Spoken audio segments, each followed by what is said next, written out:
ఏ రాజకీయ పార్టీ అయినా ప్రత్యర్థి పార్టీని దెబ్బతీసేందుకు ఆ పార్టీలోని నాయకుల్ని, కీలకమైన నాయకుల్ని తమ పార్టీలోనికి ఆహ్వానించడం అన్నది సహజంగా జరుగుతూ ఉంటుంది. కానీ తెలుగుదేశం పార్టీ, జనసేన మధ్య మాత్రం పరిస్థితి విచిత్రంగా తయారైంది. జనసేన పార్టీ తెలుగుదేశం పార్టీలోని కీలకమైన నాయకుల్ని తన పార్టీలోనికి చేర్చుకుంటూ ఉంది.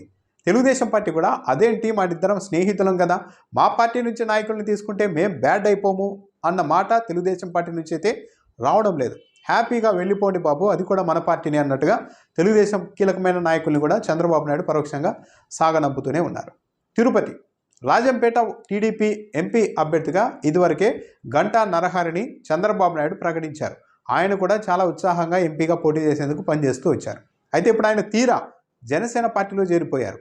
ఈరోజు ఆయనకు తిరుపతి ఎమ్మెల్యే టికెట్ను జనసేన తరఫున ఖాయం చేయబోతున్నారు. దాదాపు ఖాయమని చెప్తున్నారు. బాగా డబ్బులు ఉండడం, బలిజ సామాజిక వర్గానికి చెందిన వ్యక్తి కావడం, తిరుపతిలో 50,000కు పైగా బలిజ సామాజిక వర్గం ఓట్లు ఉండడంతో గంటా నరహరిని తెలుగుదేశం పార్టీ నుంచి దిగుమతి చేసుకొని ఇప్పుడు ఆయనను అక్కడ నిలబెట్టేందుకు జనసేన అధ్యక్షుడు పవన్ కళ్యాణ్ సిద్ధమయ్యారు. తెలుగుదేశం పార్టీ నుంచి కూడా ఎలాంటి అభ్యంతరం లేదు. నిన్న భీమవరంలో కూడా అదే చేశారు. పులపర్తి వీరాంజనేయులు అంజుబాబు ఆయన్ని కూడా జనసేనలోనికి చేర్చుకున్నారు తెలుగుదేశం పార్టీ నుంచి. ఆయనకు భీమవరం టికెట్ ఇవ్వడం దాదాపు ఖాయమైంది. దాంతోపాటు మాజీ మంత్రి కొత్తపల్లి సుబ్బారాయుడు విషయంలో మరో డిఫరెంట్ వేను అనుసరించారు. వైసీపీ నుంచి బయటకు వచ్చిన కొత్తపల్లి సుబ్బారాయుడు తెలుగుదేశం పార్టీలో చేరాలనుకున్నారు. కానీ అంతలోనే జనసేన టీడీపీ మధ్య పొత్తు కుదరడం, నరసాపురం టికెట్ను వీలైనంత ఎక్కువగా జనసేనకి దక్కే అవకాశాలు ఉంటాయని భావించిన ఆయన తెలుగుదేశం పార్టీ వైపు వెళ్లకుండా జనసేన పార్టీలో చేరారు. నరసాపురం టికెట్ ఆయనకి ఇస్తారు అన్న ప్రచారం కూడా ఇప్పుడు నడుస్తూ ఉంది.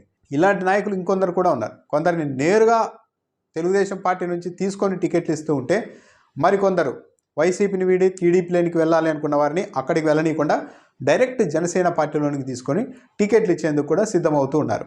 సో మొత్తం అంతా పరిస్థితి చూస్తూ ఉంటే, కొద్ది రోజుల క్రితం మాజీ మంత్రి పేర్ని నాని ఒక విషయం చెప్పారు. నారా లోకేష్ ఒక వ్యక్తికి ఇంటర్వ్యూ ఇచ్చారు. ఆఫ్లైన్లో జనసేనకు టికెట్లు కేటాయించడమే కాదు, మళ్ళీ ఆ పార్టీ తరఫున పోటీ చేసే సగం స్థానాల్లో అభ్యర్థుల్ని మేమే పురమాయించాల్సి ఉంటుంది, సిద్ధం చేయాల్సి ఉంటుంది అని మాట్లాడారు నారా లోకేష్ అని అన్నారు. ఈ పరిణామాలన్నీ చూస్తూ ఉంటే నిజమే అనిపిస్తోంది. పేర్ని నాని చెప్పింది కూడా నిజమే అనిపిస్తోంది. అభ్యర్థులు జనసేన వాళ్ళైనా భారం మొత్తం, స్కెచ్ మొత్తం తెలుగుదేశం పార్టీదే నా అన్న అభిప్రాయం అయితే ఈ వ్యవహారాలు జరుగుతున్న పరిణామాలను బట్టి అయితే ఎవరికైనా అనిపిస్తోంది.